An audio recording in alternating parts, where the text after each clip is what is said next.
Variable which is measured at a particular point of time पे हम जिसे measure करते हैं. And flow variable it refers to the variable which is measured over a period of time.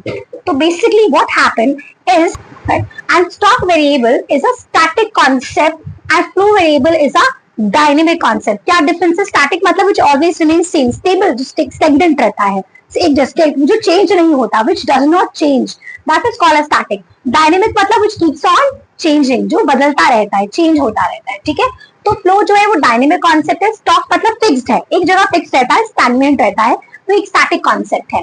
और ये particular point of time पे जब मैंने ये चीज बोली है, इसलिए it does not have any time dimension. क्यों टाइम डायमेंशन है? बिकॉज एग्जाम्पल के थ्रू मैं बताती हूँ, does not have time dimension, which means इसका एग्जाम्पल है व्हेन वी कैलकुलेट. ये जो स्टेटमेंट है कि अगर हमें प्रोडक्शन ऑफ कार्स देखना होगी, production of cars on the particular date, if I would say particular point of time पे जब मैं बोल रही हूँ, so basically production of cars और ऑन 31st March ऑन 2018, मैंने पर्टिकुलर डेट की बात करी है.